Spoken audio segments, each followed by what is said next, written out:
जय हिंद दोस्तों, स्वागत है आपका। आज की जीटेट क्लास में हम लोग देखने वाले हैं बाल विकास से पूछे गए प्रश्नों को। आरटेट, यूपी टेट, सीटेट में जितने भी प्रश्न पूछे गए हैं बाल विकास से, उन प्रश्नों को आज हम लोग यहाँ देखने वाले हैं। यह वीडियो पेपर 1 और पेपर 2 दोनों के लिए इम्पोर्टेंट है। तो पहला सवाल है कि व्यक्ति एवं बुद्धि में वंशानुक्रम की डैश होती है। व्यक्ति एवं बुद्धि में वंशानुक्रम की डैश होती है, यानी वंशानुक्रम की क्या भूमिका होती है। तो देखिए, ऑप्शन है नाममात्र की भूमिका, महत्वपूर्ण भूमिका है, अपूर्वानुमेय भूमिका है या आकर्षक भूमिका है। तो देखिए, व्यक्ति एवं बुद्धि में वंशानुक्रम की नाममात्र की भूमिका होती है। कितनी होती है? नाममात्र की। अगला है आनुवंशिकता को डैश सामाजिक संरचना माना जाता है। आनुवंशिकता को डैश सामाजिक संरचना माना जाता है। क्या माना जाता है? गौण, गत्यात्मक, स्थिर या प्राथमिक। तो देखिए, आनुवंशिकता जो होता है, ठीक है, ये होता है आपका स्थिर सामाजिक संरचना। देख सकते हैं सीटेट 2011 में पूछा गया सवाल है। चलिए, आपकी कक्षा में एक छात्र देर से आता है। आपकी कक्षा में एक छात्र देर से आता है तो आप क्या कीजिएगा? उसके अभिभावकों को सूचित करेंगे? नहीं। उसे दंड देंगे? नहीं। कारण जानने की चेष्टा करेंगे? हाँ, try to know the reason जानने की चेष्टा करेंगे कि देर क्यों हो रहा है, या उस पर कोई ध्यान नहीं देंगे, ये तो होगा ही नहीं। हम लोग try to know the reason जानने की कोशिश करेंगे। आगे देखिए, विद्यार्थी में अवांछित व्यवहार को परिवर्तन करने में सबसे प्रभावी पद्धति कौन सी है? अवांछित व्यवहार मतलब अनडिजायरेबल बिहेवियर, ठीक है, इसको परिवर्तन करने में सबसे प्रभावी पद्धति कौन सी है? तो देखिए, इसका राइट आंसर होगा आपका ऑप्शन सी, अवांछित व्यवहार के कारणों को ढूंढना एवं उपचार का प्रबंधन करना। ठीक है, यूपी टेट 2011 में पूछा गया था। चलिए, किसी विद्यार्थी की सबसे महत्वपूर्ण विशेषता क्या है? किसी विद्यार्थी की सबसे महत्वपूर्ण विशेषता क्या होती है? उत्तरदायित्व की अनुभूति, ईमानदारी, सहभागिता या आज्ञाकारिता। तो देखिए, किसी विद्यार्थी की जो सबसे महत्वपूर्ण विशेषता है वो है आपका ऑप्शन डी, आज्ञाकारिता यानी ओबीडियंस। ठीक है, देख सकते हैं यूपी टेट 2011 में पूछा गया है। अगला है माता पिता से वंशजों में स्थानांतरित होने वाले लक्षण को क्या कहा जाता है? ऑप्शन है पर्यावरण, जीन, आनुवंशिकता या होम्योस्टेटिस। पीटेट 2011 में पूछा गया है। तो माता पिता से जो लक्षण, जो गुण बच्चों को मिलता है उसको कहा जाता है आनुवंशिकता। चलिए आगे देखिए, वह प्रक्रिया जिसके द्वारा माता पिता यह अनुमान लगाते हैं कि उनके बच्चे में सभी सकारात्मक गुण हैं क्योंकि एक गुण सकारात्मक है कहलाता है। वह प्रक्रिया जिसके द्वारा माता पिता यह अनुमान लगाते हैं कि उनके बच्चे में सभी सकारात्मक गुण है, तो एक गुण सकारात्मक है, उसे क्या कहते हैं? तो देखिए, ये जो आंसर होगा वो हो जाएगा आपका ऑप्शन ए, परिवेश का प्रभाव यानी हेलो इफेक्ट। देख सकते हैं पीटेट 2011 में पूछा गया। एक सवाल बीटेट से है। बीटेट में पूछा गया था कि किसी भी बालक के मानसिक रूप से अस्वस्थ होने का कारण क्या है? कोई भी बालक मानसिक रूप से अस्वस्थ होता है, इसका मुख्य कारण क्या है? तो इसका मुख्य कारण है आपका परिवार का वातावरण, कक्षा का वातावरण और पास पड़ोस का वातावरण, यानी उपरोक्त सभी हो जाएगा। ऑप्शन डी इसका राइट आंसर है। चलिए आगे बढ़ते हैं। अगला है कि बालक में अपराधी प्रवृत्ति के विकसित होने का मुख्य कारण क्या है? परिवार का वातावरण, अनुशासनहीनता, आर्थिक अभाव या दोषपूर्ण पाठ्यक्रम। तो देखिए, बालक में अपराधी प्रवृत्ति जो होता है, विकसित होता है, वो परिवार का जिस तरह का वातावरण रहेगा, परिवार में जिस तरह के लोग रहेंगे उसी तरह बच्चे सीखेंगे। ठीक है, अगला प्राथमिक कक्षा में सकारात्मक वातावरण निर्मित करने के लिए एक शिक्षक को क्या करना चाहिए? तो शिक्षक को विभेद यानी डिस्क्रिमिनेशन नहीं करना चाहिए और प्रत्येक बच्चे के लिए समान लक्ष्य सुनिश्चित करने चाहिए। इसी टेट 2012 में पूछा गया था। चलिए, निम्नलिखित में से कौन सा मुख्य रूप से आनुवंशिकता संबंधी कारक है? आंखों का रंग, सामाजिक गतिविधियों में भागीदारिता, समकक्ष व्यक्तियों के समूह के प्रति अभिवृत्ति या चिंतन पैटर्न। देख सकते हैं सीटेट 2012 में पूछा गया है। तो देखिए इसका राइट आंसर होगा आपका ऑप्शन ए, आंखों का रंग। चलिए अगला है 12 नंबर की निम्नलिखित में से डैश के अतिरिक्त सभी वातावरणीय कारक विकास को आकार देते हैं। पौष्टिक की गुणवत्ता, संस्कृति, शिक्षा की गुणात्मकता या शारीरिक गठन। सीटेट 2012 में पूछा गया था। तो देखिए इसका राइट आंसर होगा आपका ऑप्शन डी, शारीरिक गठन। शारीरिक गठन के अतिरिक्त सभी वातावरणीय कारक विकास को आकार देते हैं। चलिए एकल अभिभावक वाले बच्चे को पढ़ाते समय ध्यान से देखिए, एकल अभिभावक यानी सिंगल पेरेंट वाले बच्चे को पढ़ाते समय शिक्षक को क्या करना चाहिए? तो शिक्षक को इस तथ्य को अनदेखा करना चाहिए और इसे बच्चे के साथ अन्य बच्चों के समान व्यवहार करना चाहिए।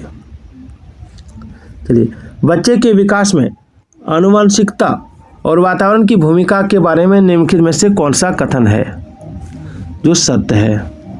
बच्चे के विकास में आनुवंशिकता और वातावरण की भूमिका के बारे में निम्नलिखित में से कौन सा कथन सत्य है?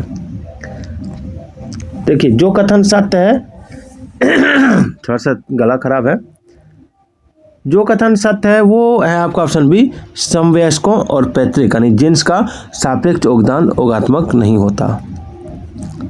चलिए सीटेट 2013 में पूछा गया सवाल था। अगला है कि व्यक्तित्व एवं वृद्धि में वंशानुक्रम की डैश होती है। ये सवाल फिर से घुमा के दे दिया, नाम मात्र की भूमिका है, यूपी टेट में भी पूछा गया था इसलिए, ठीक है, आरटेट यूपी टेट दोनों में पूछा गया था। अगला सवाल कि निम्नलिखित में से कौन सा कथन सत्य है? कौन सा कथन सत्य है ये पूछा गया है। तो देखिए इसमें जो कथन सत्य है वो है आपका ऑप्शन बी, आनुवांशिक बनावट व्यक्ति की परिवेश की गुणवत्ता के प्रति प्रत्युरात्मकता को प्रभावित करती है, ठीक है। चलिए अगला प्रकृति पोषण विवाद निम्नलिखित में से किससे संबंधित है? प्रकृति पोषण विवाद निम्नलिखित में से किससे संबंधित है? तो देखिए इसका राइट आंसर हो जाएगा आपका ऑप्शन सी, वातावरण एवं जीव विज्ञान। चलिए आगे बढ़ते हैं। शिक्षार्थियों को सबसे कम प्रतिबंधित विद्यालय वातावरण में रखने के माध्यम से कौन सा विद्यालय है? देखिए शिक्षार्थियों को सबसे कम प्रतिबंधित विद्यालय वातावरण में रखने के माध्यम से विद्यालय को क्या करना चाहिए? तो देखिए इसमें विद्यालय को करना चाहिए कि दूसरे बच्चों को संवेदनशील बनाता है और वे अलाभान्वित बच्चों को दबाए नहीं और उन्हें नीचा ना दिखाएं। सीटेट 2014 में पूछा गया था। चलिए अनुसंधान से पता चला है, इसको थोड़ा छोटा करते हैं, हाँ, अनुसंधान से पता चला है कि विद्यालय में अनेक स्तरों पर विभेदीकरण पाया जाता है। उच्च प्राथमिक स्तर पर इनमें से कौन सा विभेदीकरण का उदाहरण नहीं है? तो देखिए इसमें आंसर हो जाएगा, बहुत से अध्यापक पढ़ाने के लिए केवल व्याख्यान विधि का प्रयोग करते हैं। चलिए 20 नंबर सवाल है कि प्राकृतिक पोषण विवाद में प्रकृति से क्या अभिप्राय है? तो इसका आंसर होगा जैविकीय विशिष्टताएं या वंशानुक्रम सूचनाएं। सीटेट 2015 में पूछा गया है। चलिए बच्चे उसी वातावरण में सीख सकते हैं जहां उन्हें मित्र बनाने का मौका मिले। यूपी टेट 2015 में पूछा गया था पेपर 1 में। चलिए अगला सवाल देखिए, संप्रत्यय निर्माण का प्रथम सोपान कौन सा है? संप्रत्यय निर्माण का प्रथम सोपान, तो ये है आपका प्रत्यक्षीकरण। अगला निम्नलिखित में से कौन सा एक सही क्रम है? निम्नलिखित में से कौन सा एक सही क्रम है? तो अंडाणु, शुक्राणु, युग्मनज और ब्लास्टोसिस्ट, ये इसका सही क्रम है, ठीक है। अंडाणु शुक्राणु का संलयन होता है, फिर युग्मनज बनता है, फिर ब्लास्टोसिस्ट होता है, ठीक है। यूपी टेट पेपर 1 में पूछा गया सवाल है। अगला कि व्यवहारवादी डैश ने कहा है, व्यवहारवादी डैश ने कहा कि मुझे नवजात शिशु दे दो, मैं उसे डॉक्टर, वकील, चोर या जो चाहूँ बना सकता हूँ। किसने कहा है? मुझे नवजात शिशु दे दो, मैं उसे डॉक्टर, वकील, चोर या जो चाहूँ बना सकता हूँ, किसने कहा है? तो देखिए यह कथन कहा है आपका वाटसन ने, याद रखिएगा। वाटसन ने कहा है कि मुझे नवजात शिशु दे दो, मैं उसे डॉक्टर, वकील, चोर या जो चाहूँ बना सकता हूँ। यूपी टेट पेपर 1 में पूछा गया था। चलिए, किसी व्यक्ति को आकार देने में वातावरण व घटकों की कोई भूमिका नहीं होती, क्योंकि प्रत्येक व्यक्ति की वृद्धि उसकी आनुवंशिक संरचना से निर्धारित होती है। यह कथन क्या है, ठीक है या ठीक नहीं है? किसी व्यक्ति को आकार देने में वातावरण व घटकों की कोई भूमिका नहीं होती, क्योंकि प्रत्येक व्यक्ति की वृद्धि उसकी आनुवंशिक संरचना से निर्धारित होती है। यह कथन क्या है? तो देखिए, यह जो कथन है, यह कथन आपका ठीक नहीं है, क्योंकि बहुत से शोध यह सिद्ध करते हैं कि विकास में वातावरण का बड़ा प्रभाव पड़ सकता है। सीटेट 2016 में पूछा गया था। चलिए, वातावरण वह बाहरी शक्ति है जो हमें प्रभावित करती है, किसने कहा था? तो देखिए, यह कहा था आपका ऑप्शन बी, रॉस ने कहा था। अगला, निम्न में से कौन सा वंशानुक्रम का नियम नहीं है? तो देखिए, वंशानुक्रम का नियम नहीं है, कौन सा नहीं है? तो देखिए, इसका राइट आंसर हो जाएगा आपका ऑप्शन डी, अभिप्रेरणा वंशानुक्रम का नियम नहीं है। बाद बाकी समानता, प्रत्यागमन, भिन्नता वंशानुक्रम का नियम है। देख सकते हैं, आरटेट में पूछा गया सवाल है। सामान्य पुरुष में XY गुणसूत्र होते हैं, जबकि सामान्य महिला में क्या होता है? सामान्य पुरुष में XY गुण होते हैं, जबकि सामान्य महिला में XX गुणसूत्र होते हैं। ठीक है, क्या हो जाएगा? XX, याद रखिएगा, ऑलवेज रिमेंबर। चलिए, डैश के अनुसार बालक का विकास आनुवंशिकता तथा एक मिनट, सवाल है कि डैश के अनुसार बालक का विकास आनुवंशिकता तथा वातावरण का गुणनफल है। किसके अनुसार? बालक का विकास आनुवंशिकता तथा वातावरण का गुणनफल है, ये किसने कहा था? देखिए, यूपी टेट 2016 में पूछा गया सवाल है। तो ये कहा था आपका वुडवर्थ ने कहा था। क्या कहा था? कि बालक का जो विकास है वो आनुवंशिकता और वातावरण का गुणनफल है। अगला, प्रत्ययों का एक मिनट, इसको इधर ले आता हूँ। ठीक है, अगला सवाल है कि प्रत्ययों का बनते रहना एक डैश प्रक्रिया है, विषम, अनियमित, सामाजिक या संचयी? तो देखिए, इसका जो राइट आंसर हो जाएगा वो हो जाएगा आपका ऑप्शन डी, संचयी प्रक्रिया है। यूपी टेट 2016 में पूछा गया था। चलिए, डैश जन्मजात व्यक्तिगत गुणों का योगफल है। इसको थोड़ा छोटा कर देता, हाँ, डैश जन्मजात व्यक्तिगत गुणों का योगफल है। देखिए, यूपी टेट 2016 में पूछा गया है। कौन जन्मजात व्यक्तिगत गुणों का योगफल है? तो देखिए, इसका राइट आंसर होगा आपका ऑप्शन सी, वंशानुक्रम जो है जन्मजात व्यक्तिगत गुणों का योगफल है।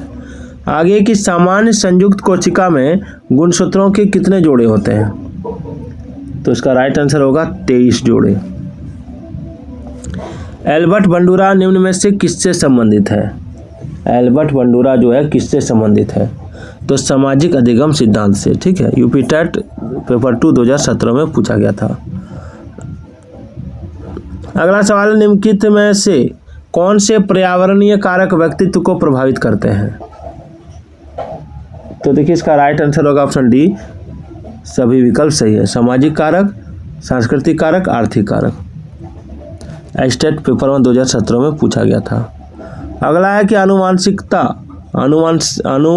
आनुवंशिकता और पर्यावरण की भूमिका के बारे में निम्नलिखित में से कौन सा कथन सत्य है?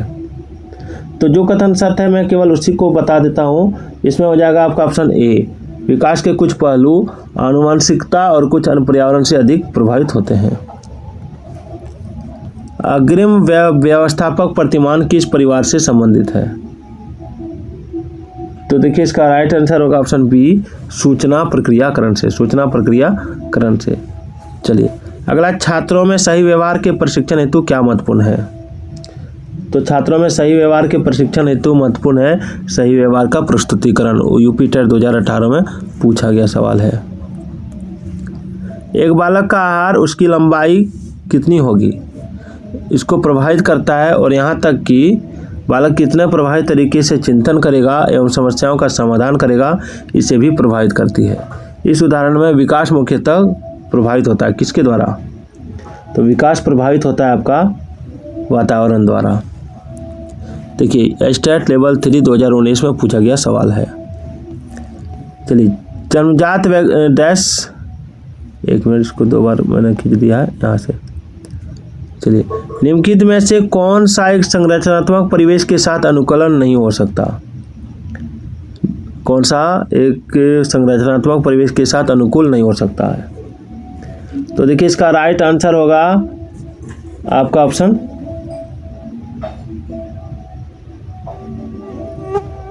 डी। अध्यापक विशिष्ट सत्रावसान मूल्यांकन रणनीतियों को लागू करते हैं तथा प्रक्रियाओं के बजाय प्रदर्शन पर फीडबैक देते हैं, ये नहीं हो सकता। सीटेट 2019 में पूछा गया था। मानव विकास के संदर्भ में आनुवांशिकता तथा पर्यावरण की भूमिका के बारे में निम्नलिखित कथनों में से कौन सा सही है? तो देखिए, इसका राइट आंसर जो होगा वो हो जाएगा आपका ऑप्शन डी। आनुवांशिकता एवं पर्यावरण दोनों एक जटिल पारस्परिक क्रिया के रूप में मानव विकास को प्रभावित करते हैं। सीटेट पेपर 2 2019 में पूछा गया था। चलिए, इनमें से कौन पूर्णतः आनुवांशिकी द्वारा पूर्व निर्धारित होता है? तो देखिए, इसका जो आंसर होगा वो हो जाएगा आपका ऑप्शन बी, आँखों का रंग। देखिए, सीटेट 2022 में पूछा गया था। बच्चों का विकास इनमें से किसका परिणाम है? तो देखिए, बच्चों का विकास परिणाम है आनुवांशिकता और वातावरण के बीच परस्पर अंतःक्रिया का। चलिए, बच्चे अनियंत्रित पैदा होते हैं और उन्हें सामाजिक होने की आवश्यकता होती है। इस बच्चे क्या हैं? देखिए, तो बच्चे जो हैं ये आपका उस सामाजिक सांस्कृतिक संदर्भ से बहुत प्रभावित होता है जिसमें वे बड़े होते हैं। सीटेट 2024 में पूछा गया था। आनुवांशिकता पूरी तरह से एक व्यक्ति के या की या का निर्धारण करती है। किसका निर्धारण करती है?